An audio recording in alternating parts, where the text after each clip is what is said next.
Yo, what's going on, guys? It's your boy Ben here, and today we're going to be changing out the spark plugs in my car, my Mark III Supra, because my car has recently been running very rich. It did have a bad mass airflow sensor, so I changed that, but it's still running very rich too, and it sounds like it might have a misfire at times. So we're going to try the spark plugs, and if that doesn't work, then eventually the wires, and if that doesn't work, then maybe we have a bad coil.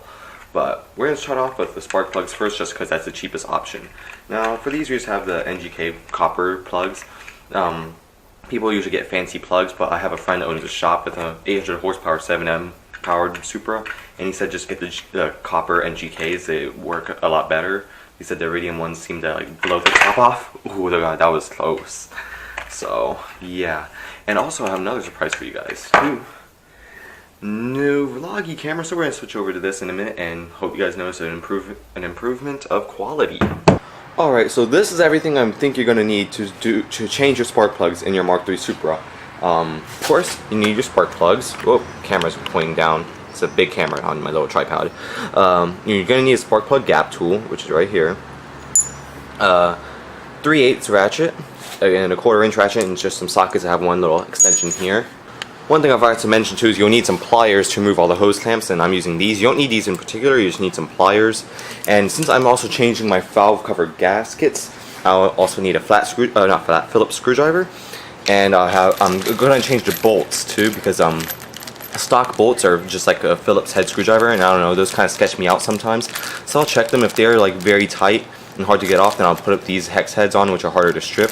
But if they're not, then I'll just leave those on there and keep these for another time. And this here's my valve cover head gasket, valve cover gasket. So yeah, you get on that, and I'll get the spark plugs later. We'll save that for another time. And I'm not gonna go ahead and start taking things off yet because the engine is still pretty hot. I just got back from driving recently, but you're gonna have to remove these 2 bolts. If your engine still has the engine cover, then you'll have 6 bolts to take off. And to get to the 2 in back, you have to remove this little oil pipe. So we're gonna have to move these 2, and I have one right there, these 2, that one, and there's 1 bolt right here, 1 bolt right here, and remove this hose clamp, this hose clamp, this hose clamp, this hose clamp, this hose clamp, and to get all that stuff out for the middle, I'm gonna have to undo. Actually, yeah, I think I can work my way around that, so I don't think I have to take the whole throttle assembly off. But if I do, there's 2 bolts right there. I think I undo the bottom one, either the bottom one or this one right here. But yeah, and then we should be able to get to all the spark plugs. And I'm not sure if I'm going to change my valve cover gaskets today. I think I should go ahead and do that, but if I do, then I'll have to wait for the engine to cool down a lot more, just because of how hot it is right now. But while it's cooling down, I might as well show you guys my new steering wheel. Alright, so here's my new steering wheel too. It's I don't have the center cap yet. I'm going to order one online soon. But this is a Toyota Supra Type R steering wheel. This steering wheel came in the Mark III Supra over in Japan in a 1JZ, like a twin turbo model. So it was like a sports model. So this is a pretty rare steering wheel. On the back it has a serial number and a name on it. The leather is kind of worn on it, which at first I was kind of turned off by, but now I kind of like it. It has a nice patina to it, and it looks driven. Now I don't know about these scratches. I'm gonna fix those eventually, but as for now, I'm just gonna leave them. All I need to do is get a center cap, and I think I'm gonna take those bolts off and paint them gold, just because that kind of goes with my theme, my color theme for this car. But yeah, the steering wheel is really cool. I need to screw this plate in, but I'm kind of putting that off until I fix my top plate, because in the crash my top plate flew off and it cracked, so I need to fix that. But yeah, the steering wheel looks pretty cool. I'll probably have a more detailed photo where I can fit the whole steering wheel in one shot on my Instagram. I can't fit the whole steering wheel in this shot. My seat is all the way back too right now, so. But yeah, this is a very good looking steering wheel.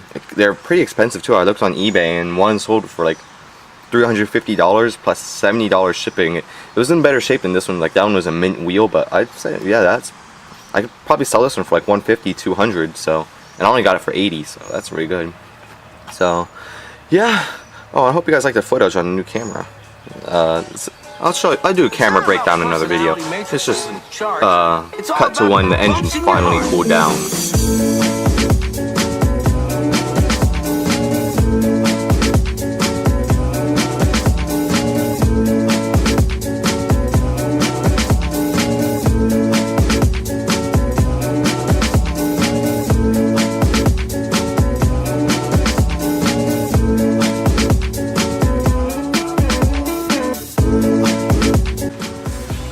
I'm wearing gloves because I didn't have the patience to wait for the engine to cool down, so yeah.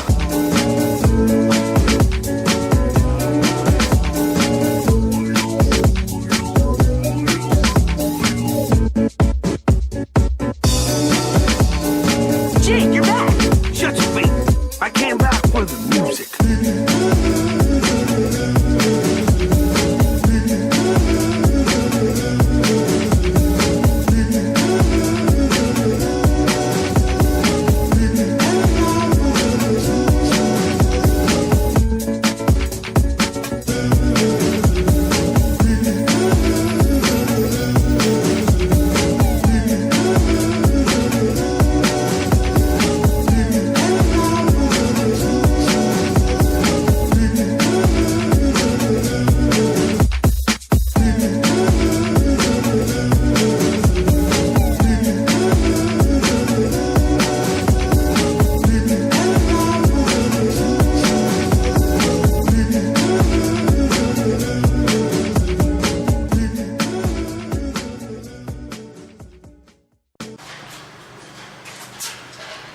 Alright, so now the whole throttle assembly should come out just like... Not that. It should not come out easily. Fuck. That's all I did last time though. There it goes. Okay. We're good. Just had to give it a little tug. Now, I don't know where I'm going to put it, so I'm just going to set it right there in the way of everything. Alright guys, so number one, sorry for all the noise. It's somewhat my neighbors mowing back there. But to remove the spark plugs, I'm just going to use these red sockets right here. These are deep sockets for the 3/8 inch socket ratchet. I don't have the special socket there. They do make special sockets for spark plugs like that, but I don't have it, and these should work. The special ones, all they have, the difference between them is that they just have a rubber ring inside them, and it grips the socket, the spark plug as you take it out. So yeah, these will still work. They're good enough. So we're going to start with the number 1 cylinder and make our way back. And we're going to see how that spark plug is, and we're going to see what we can find out from that spark plug. Okay, so I have my old spark plug out, and as you can see, the tip is, it's very hot to touch. But please focus, camera, please focus. It's very hot. But as you can see, the tip appears to be white. And what that reveals is that my car's either been running too hot or it's been running rich. Now my temperatures are very cool for this car. Like the temperature never goes above half of the gauge. So my temperatures appear to be very good. So I bet it's running very rich, which is proven because it smells like gas when I floor it. So yeah, these spark plugs are actually pretty good. I'll be able to reuse these. So I'm just going to clean these up. And then I'll use these NGK ones for now, just to see if maybe by any chance they might have installed the wrong spark plug. But if it continues, then next time I have to change the spark plugs, I'll just clean these up and put these back in, which I'll do a video on that. I'll probably do a more in-depth video on spark plugs, like how to clean them and what each color means, because spark plugs can be very different colors, like the ends, like see how this one's white, some can be black, brown, all sorts of different colors. So yeah, I'll do a bit more in-depth video on that. This here is mainly an in-depth video on how to change the spark plugs on your Mark III Supra, in case you don't know or you've never worked on your Supra before. Now, the spark plug I'm going with is the NGK 2330 from AutoZone. Not AutoZone, Advanced AutoZone parts. Let me open this. I'm holding my camera with one arm, so bear with me, guys. Here's the part number if you guys need it, if you can focus.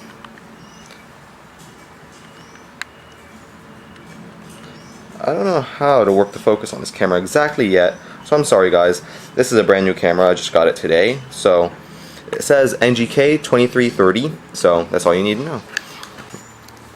Here's the spark plug itself. It's just a cheap copper spark plug. Yeah, it's gonna get the job done. So we're gonna gap these real quick and toss them in the motor and see how they do. But I was told by my friend that owns the shop, he said to gap it to 25, and online they say gap it to 30. So I'm not sure. I'll try 25 first, just because I know him personally. I know his car works well, and I know he builds 1,000 horsepower cars every day. So yeah, we're gonna gap it to 25 first, and then yeah, we'll do each one by one. Right now this is on cylinder 1, so I'm gonna show you guys how to gap a spark plug, and then I'll just continue through the rest. Alright, so number 1, I'm sorry if the camera might pan down all of a sudden. The camera is very heavy for this tripod, so bear with me, guys. So here's the original spark plug. Oh, by the way, if you guys were wondering what size it was a size 16. So if you're just using a normal socket like I was, then you can do that. Or if you're buying a spark plug too, it's also a size 16. To get the spark plug out, I just used my magnet. I put the magnet in there and grabbed it by the top like that, and it just came out. So yeah. We're going to go ahead, and before we gap them, we're going to check the gap on these, because the gap on these spark plugs could also be a reason why it's white like that. So we're going to measure it, starting from this side. And the gap on these is a 0.30. Now, if you'll focus.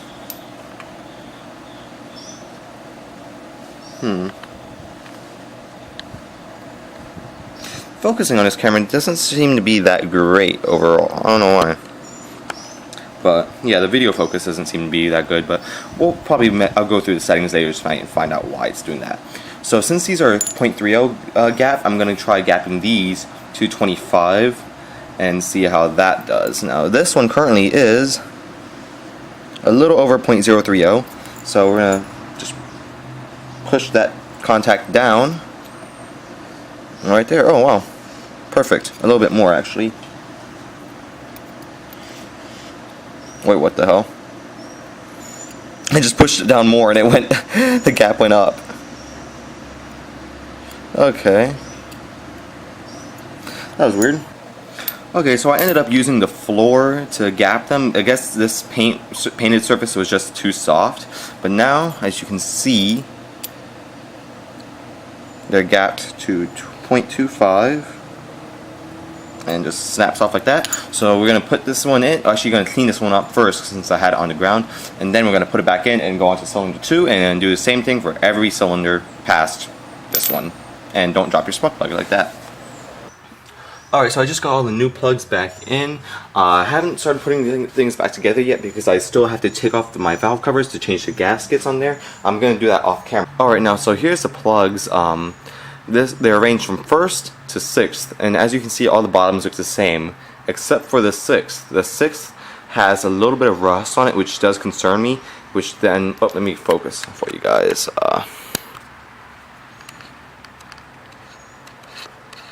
There you go.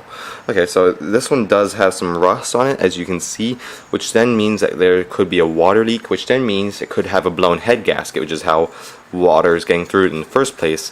So a compression check is something I would like to do down the line, check if I have a blown head gasket. However, I should not though, because I do have over-torqued head, AirP head studs, and a metal head gasket, but we'll see. Hopefully not, but yeah. I'm going to go ahead and get back to taking those valve covers off, change the gasket, and then we'll bring you along on a little test ride.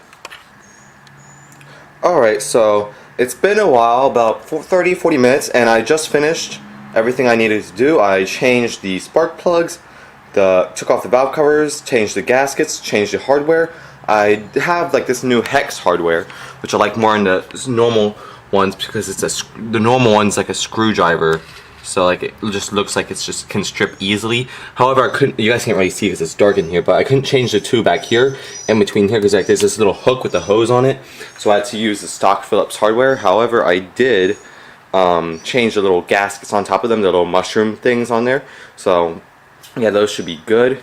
It's all tightening down, so all the hoses are attached, all clamps are done.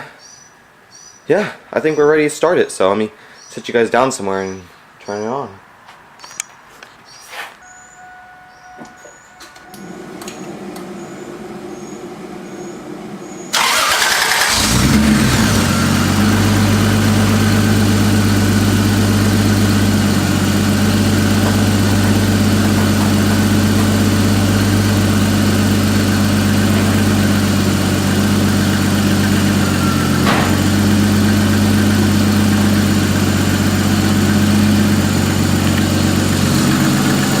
Alright, so it appears to be running fine. I'm going to go take it around the block, see how it does, if I still smell fuel.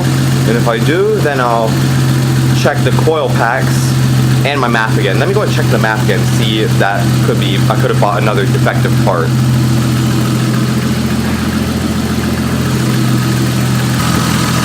Alright, so to check your map, I'm not sure you guys can hear me because of the wind from the fan, but to check your map, all you do is take a screwdriver and just tap it. And see how the engine's just staying steady? That means that this map is good. My other one, like when you tapped it like that, the engine would go like, start RPMs start going up and down, because it's freaking out.